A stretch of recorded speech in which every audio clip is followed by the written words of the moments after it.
Há 57 anos, melhor a cada conquista. Olá, CB Poder no ar, ao vivo, na TV Brasília e redes sociais do Correio Brasiliense. Eu sou Denise Rotenburg, ao meu lado Carlos Alexandre, nosso editor de política do Correio, e o nosso convidado de hoje é o senador Sérgio Moro. Participe do programa em nossas lives do YouTube e Facebook. Lembrando que todo o nosso conteúdo também está disponível em podcast. Senador, muito bem-vindo ao CB Poder. É uma honra e uma alegria receber o senhor aqui. Muito obrigado, Denise. Carlos, um grande prazer estar aqui no CB Poder, tendo a oportunidade de falar ao vivo aí para o Correio Brasiliense e TV Brasília. E vamos trabalhar, né, gente? Hoje tem posse no Supremo Tribunal Federal. O ministro Luiz Roberto Barroso assume a presidência do tribunal. E, senador, o que o senhor, que já foi juiz, conhece tanto o judiciário, o que a gente pode esperar da presidência de Barroso no STF? O ministro Barroso é um ministro muito qualificado, muito preparado e habilidoso.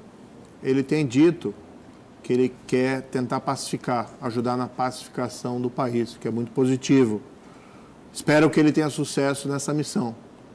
Particularmente, e sem querer ser arrogante, dar sugestões ou coisa parecida, mas será uma excelente gestão se ele conseguir interromper esse revanchismo que vem do governo Lula em relação ao passado, seja em relação ao impeachment da ex-presidente Dilma, seja em relação à Lava Jato, igualmente resguardar, e ele é presidente do Supremo e presidente do CNJ, resguardar a independência interna da magistratura, que hoje nós vemos juízes que estão sofrendo processos disciplinares que, a meu ver, não se justificam e que refletem esse revanchismo influenciado, estimulado pelo governo Lula. Uma das pessoas que está sofrendo um processo ali é o senhor, né? Eles entraram com um pedido de investigação a seu respeito, não foi lá no CNJ? Isso é meio surreal, Denise, porque eu não sou mais juiz. E ao contrário do que alguns pensam, eu não me aposentei como juiz, eu deixei a magistratura, né? Fui ao Ministério da Justiça, fui ao setor privado e hoje estou como senador, exercendo meu mandato parlamentar. O CNJ não tem poderes para investigar o Senado Federal ou um senador da República. E só tem poderes disciplinares sobre servidores e juízes.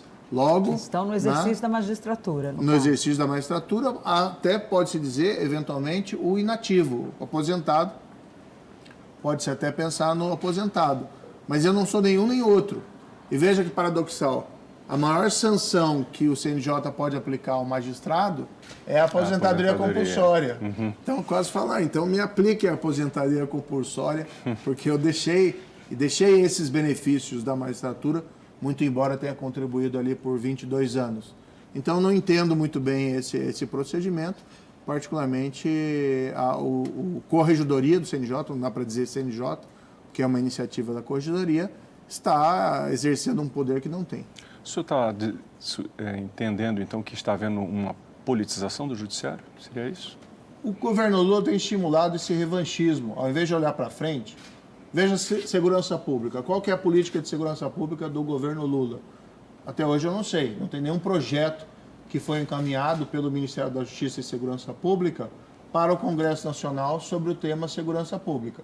Seja em qualquer direção, né? Pode dizer assim, para diminuir a repressão ou para aumentar a repressão, o rigor, não tem nada, não existe nada. E a gente vê esse reflexo. Hoje, por exemplo, saiu uma notícia informando a queda expressiva da apreensão de drogas, cocaína e maconha pela Polícia Federal e pela Polícia Rodoviária Federal.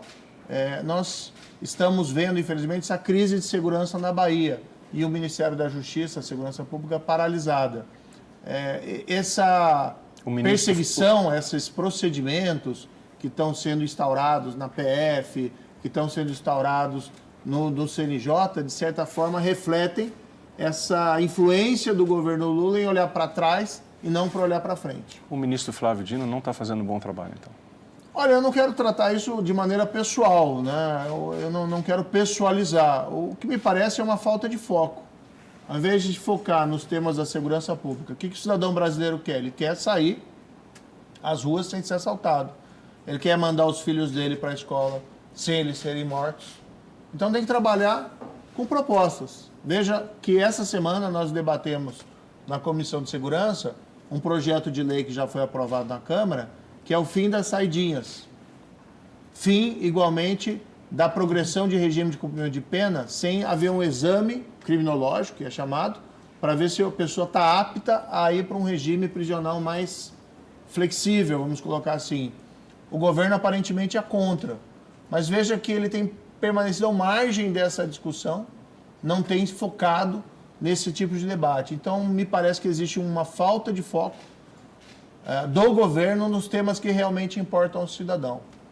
Agora, o senhor estava falando de pacificação do STF, mas o que a gente vê ali no Congresso, especialmente esta semana, teve quase uma greve ali, gente, no plenário da Câmara dos Deputados, que só foi resolvido ali na quarta-feira, já ali no finalzinho da tarde, por causa das decisões do STF. E agora o Senado dobra a aposta ao aprovar um projeto em relação ao marco temporal de demarcação das terras indígenas, que contraria o que foi decidido pelo Supremo Tribunal Federal.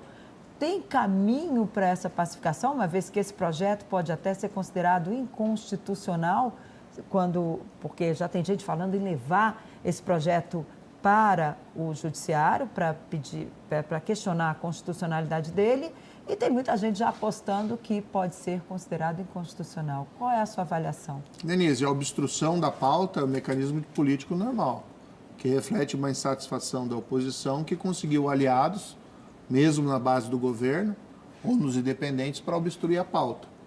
E a percepção é que essa lei do marco temporal, esse projeto de lei, tinha que ser aprovado para pacificar o país, para dar segurança jurídica, tanto ao campo como na cidade. É claro que precisa, sim, nós encontrarmos oportunidades de desenvolvimento econômico para a população indígena, mas isso não pode ser feito com sacrifício de cidades. Veja esse caso lá de Santa Catarina, envolve uma cidade que, aparentemente, qual que vai ser a solução? Vão destruir a cidade, vão tirar os moradores, gente que está lá há 70 anos, para entregar criar uma reserva indígena, para a qual, muitas vezes, a população não vai mudar a situação delas de pobreza ou de baixa renda, ou seja, o foco do tratamento do problema indígena no Brasil está errado. Nós temos que dar mais oportunidade econômica. E não creio que foi uma afronta ao Supremo, porque, veja, o próprio Supremo Tribunal Federal, vários ministros já tiveram oportunidade de dar declarações afirmando, olha, nós estamos tendo que decidir porque o Congresso tem se omitido. Às vezes não é bem verdade, mas às vezes reflete, de fato, uma falta de deliberação do Congresso. E o que o Congresso fez? Deliberou, resolveu a questão. Eu, inclusive, votei a favor do projeto de lei do marco temporal, porque entendo que nós temos que pacificar essa questão no Brasil. Tenho recebido lá visitas de representantes de municípios do Paraná, 2 casos essa semana, Guaíra e Terra Roxa, que me disseram, olha, se cai o marco temporal, 18% do território do município vai virar uma reserva indígena. Quando não tem essa necessidade, quando você vai ter desalojamento de pessoas que já moram lá há muito tempo. Então, o Congresso deu uma resposta, não creio que é uma afronta ao Supremo, e creio que, vamos ver o que o Supremo vai decidir, mas não acredito que o Supremo vai dizer que isso é inconstitucional. De todo modo, tem uma proposta de emenda também à Constituição, na qual, se o Supremo tomar essa decisão de dizer que é inconstitucional, provavelmente deve ser aprovado, estabelecendo esse critério do marco temporal no texto da Constituição. Agora, o senhor acha, a gente tem ali também no Congresso 11 propostas de emendas constitucionais que tratam das competências do Supremo Tribunal Federal. Até hoje, os presidentes ali do Senado sempre deram uma segurada, não botaram nada disso para andar. O senhor acha que agora, depois desse entreveiro e desse embate, não sei se dá para chegar a dizer que é um embate, entre o Congresso e o Supremo, essas PECs vão caminhar?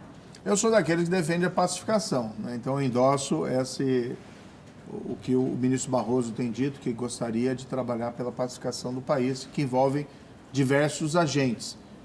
Não creio que tratar esses temas num ambiente de conflito entre instituições, entre Congresso e Supremo, seja o mais saudável, até porque ambas instituições têm papel relevante dentro do país.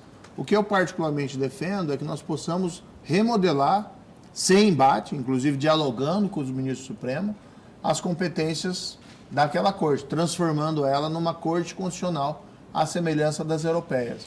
Isso envolveria, por exemplo, a eliminação do foro privilegiado, que implica a retirada da competência criminal originária do Supremo, os mandatos para ministro Supremo, que tem até um projeto de emenda constitucional do senador Plínio Valério, lá no Senado, que aparentemente vai começar a andar agora nesse momento, mas não gostaria de tratar esses temas, Denise, como se fosse uma revanche do Congresso contra o Supremo, porque não é isso que se pensa.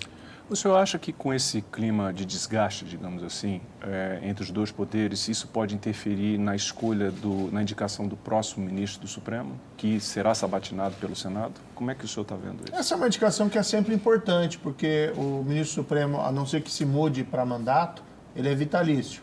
Mesmo que se mude para mandato, ele valeria para os ministros indicados dali para frente. Então, ele é vitalício. E esse é o ponto importante que a gente tem que ressaltar.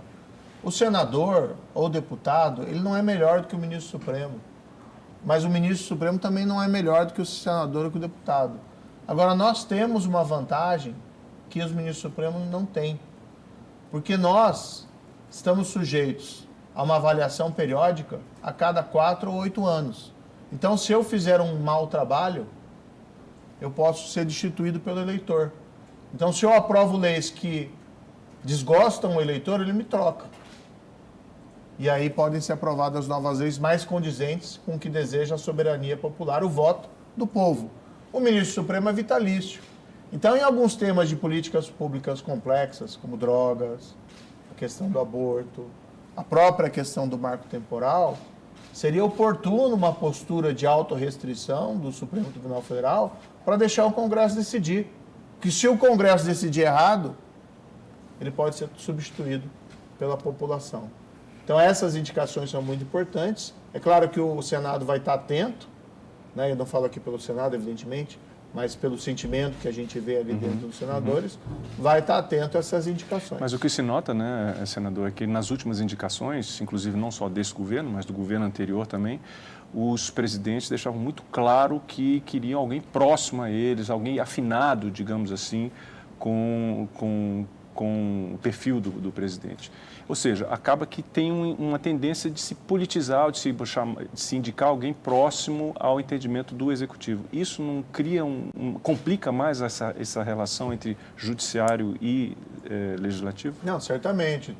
Esse é um critério ruim, indicar quem é amigo do presidente ou quem é próximo do presidente. O importante é indicar um jurista que tenha independência. Então, por exemplo, quando foi indicado o ministro Zanin, eu votei contra. Claro que agora ele tendo sido aprovado, espero que ele se mostre independente e faça um bom trabalho. Mas o fato de ter sido advogado pessoal do presidente foi determinante. Não por isso. O fato de ter sido advogado pessoal do presidente foi determinante para votar contra. Agora, vamos esperar que faça um bom trabalho.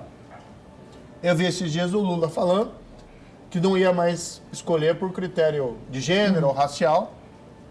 Tem uma demanda por indicação de uma mulher, né, já que está saindo uma mulher, a ministra Rosa Weber. E ele disse, não, esse não é mais o critério que eu vou considerar. No fundo, o que a gente vê? Ele se arrependeu de ter indicado no passado o ministro Joaquim Barbosa, que foi um ministro altivo e independente. Mostrou isso no Mensalão, quando decidiu em desfavor de aliados do governo porque se corromperam. Porque o Lula queria o quê? Queria um escravo, não queria um juiz. E nós queremos o quê? Como sociedade, e acho que é o papel do Senado, buscar juízes independentes no Supremo Tribunal Federal. Esse vai ser o meu critério de avaliação de quem for indicado. E é ruim que o presidente tenha essa visão de que o que ele mais quer é indicar um ministro para se proteger. Ok, 1 minuto e a gente volta com mais CB Poder, que recebe o senador Sérgio Moro. Nosso intervalo é rapidinho. Até já!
Olá, a gente volta com o segundo bloco do CB Poder, que hoje recebe o senador Sérgio Moro, que é do União Brasil, do Paraná. Senador, a gente falava aqui das questões relacionadas ao Supremo, mas tem também uma área muito importante que é de segurança pública, que a gente tocou ali, não passando no primeiro bloco. O senhor tem uma série de projetos lá no Senado a esse respeito. O que já andou? E o fato do senhor estar lá, porque muitas coisas a gente sabe que veio lá do pacote anticrime, né, que foi rejeitado lá atrás. O que precisa andar? O que está andando? O que precisa caminhar ainda nessa área? Denise, como o governo tem negligenciado a segurança pública, não tem projeto, um dos meus focos principais de trabalho no Senado tem sido fomentar bons projetos, seja como autor ou seja como relator, naquele âmbito. Então, nós aprovamos já no Senado, esse ano, um projeto que protege agentes da lei contra atentados do crime organizado, está na Câmara agora. Aprovamos uma ampliação do Banco Nacional de DNA para criminosos, que isso aqui, o que é, para explicar para o nosso telespectador? É uma moderna impressão digital. Alguém comete um crime, deixa lá qualquer resíduo corpóreo, seja sangue, seja sêmen, seja um fio de cabelo, você consegue pegar, extrair o DNA e insere no banco de dados e começa a fazer cruzamento de informações. Nós temos um banco, mas ele é muito modesto ainda. Cerca de 180 mil registros nós temos. Comparação ao Reino Unido, que tem um banco de DNA, tem 9 milhões. Isso significa que qualquer crime lá, que eles começam a investigar, resíduo corpóreo que colocam no banco, já consegue identificar quem é o autor, em 66% dos casos. Quando nós falamos, precisamos aprimorar a investigação policial, esse é um instrumento importante. Foi aprovado também lá no Senado, está na Câmara. Aprovamos um projeto que tipifica o massacre nessas escolas, dando um tratamento penal mais duro, mas também permitindo, que a meu ver é muito importante, a punição adequada da apologia e instigação ao massacre e, de outra forma, também o planejamento de atos de massacre. Então, nós estamos conseguindo aprovar uma série de projetos. Temos um das lojas, inspirado no escândalo das lojas americanas, que é um programa de recompensa e proteção a informantes dentro do mercado de ações. E veja que interessante, estamos conseguindo aprovar até mesmo com a base do governo, porque são bons projetos, né? E temos que ter esse foco. Agora, claro que precisa aprovar na Câmara ainda, é um outro trabalho que está sendo desenvolvido. Agora, senador, a Lava Jato, que tem sido tão criticada, né, ultimamente, conseguiu recuperar recursos aí importantes para o Tesouro Nacional e para a Petrobras. O senhor acha que, do jeito que as críticas vêm caminhando, vamos chegar ao ponto das pessoas terem que, desse dinheiro ter que ser devolvido a quem desviou? As pessoas comuns, Denise, que conhecem, acompanharam a Lava Jato e veem essas iniciativas, elas se assustam, porque elas sabem que ladrão é ladrão, bandido é bandido, e quem combate o crime é quem combate o crime. A Lava Jato levou criminosos poderosos à cadeia, prisão, coisa que nunca tinha acontecido antes, nesse mesmo nível no Brasil. Recuperamos bilhões, não foi milhões, foi bilhões. A Petrobras declarou que recuperou 6 bilhões de reais por conta da Lava Jato. Só na 13ª vara onde ocupava, foram 2 bilhões que entraram em contas judiciais e foram repassados à Petrobras. Agora eu estou sendo investigado no CNJ porque eu devolvi dinheiro à Petrobras. É uma coisa assim surreal, é uma coisa absurda. Mas como eu disse, a gente não tem medo de qualquer investigação, porque a gente sabe que a verdade está ali do nosso lado. Agora o que acontece? A gente não pode ter uma democracia com vitalidade, sem que a gente trabalhe também pela honestidade e pela integridade. E isso envolve o combate à corrupção. Prevenir e punir quando ela acontece. O que a gente vê nesse governo Lula é um desmantelamento. Primeiro, lei das estatais. Enfraquecer a lei das estatais. Iniciativa de partidos satélites do governo Lula. E fazem essa demonização da Lava Jato, com narrativas que não se sustentam, né? Como que quem combateu o crime é o vilão da história. Né? E quando você vai ver quais foram os excessos ou as irregularidades, você nunca tem uma resposta precisa. Eu, por exemplo, a investigação que estão querendo colocar no CNJ, na Corregedoria do CNJ, é porque eu teria violado regras de prudência. Mas peraí, algum dinheiro foi desviado? O dinheiro que recuperado não foi importante? O que é essa regra de prudência que foi violada. Então, são narrativas que não se sustentam na prática. O ex-procurador Dallagnol, desculpe me interromper, ele foi cassado. O senhor não teme também perder o mandato por conta do trabalho que foi feito na Lava Jato? Isso é muito zum, Carlos, em cima dessa cassação, desses processos lá na Justiça Eleitoral. A gente respeita a Justiça Eleitoral e vamos esperar com tranquilidade o resultado dos julgamentos, tanto no TRE como no TSE, porque, no fundo, os fatos e a verdade estão do nosso lado. Nossa campanha foi feita de maneira limpa e íntegra, fazendo apenas aquilo que a lei permitia. Agora, existe, sim, esse clima de revanchismo fomentado pelo governo Lula, que, claro, que nos traz alguma apreensão, mas nós estamos tranquilos quanto aos fatos e eu estou focado no meu mandato, né? Não estou ficando preocupado aí com isso. Eu quero fazer os meus projetos, quero agir como oposição responsável contra esse governo. Então, a gente segue adiante olhando para frente, como o governo Lula devia fazer. Olhar para frente e não olhar para trás. Agora, diante de tantas críticas, tantas coisas que estão sendo revistas da Lava Jato, o senhor errou em algum ponto? Olhando assim no retrovisor? Denise, faltam fatos objetivos. Né? Não tem um inocente, ninguém consegue apontar uma pessoa inocente que foi condenada e presa na Lava Jato. 2, o roubo é inegável. Os fatos são coisas teimosas. São 6 bilhões de reais recuperados pela Petrobras. Dinheiro devolvido de ladrões. Então, assim, se me apontassem, um inocente foi condenado. O presidente Lula, o PT, diz que ele é inocente. Nunca foi declarado inocente. Tem até uma declaração do ministro Gilmar Mendes, nesse sentido, que não houve nenhuma declaração de inocência dele. O que houve foi a anulação das condenações por motivos formais. Né? Foi julgado num lugar, daí diz que é em outro, e tem a tal da suspeição, que, sinceramente, é um grande erro judiciário. Né? Nunca houve nenhuma perseguição política em cima do presidente Lula. Mas o que eu tenho feito do meu mandato, Denise? Eu não ocupo a tribuna do Senado para ficar falando de triplex, de sítio de Atibaia, remoendo esses fatos. Eu estou olhando para frente. Só volto a esses fatos quando eu sou injustamente atacado. E a gente tem que preservar, sim, o legado e a verdade. Porque a democracia começa a se perder nisso. Né? Sinais de autoritarismo, quando a gente vê esse revanchismo, essa tentativa stalinista de reescrever a história, como se a Petrobras não tivesse sido roubada. Essa é uma preocupação, além do desmantelamento dos mecanismos de prevenção e de combate à corrupção. Mas eu tenho minha consciência absolutamente tranquila. E quando se vê essas críticas, mas peraí, não foi recuperado dinheiro? Algum inocente foi punido? Não tem nada disso. Né? Foi pura aplicação da lei.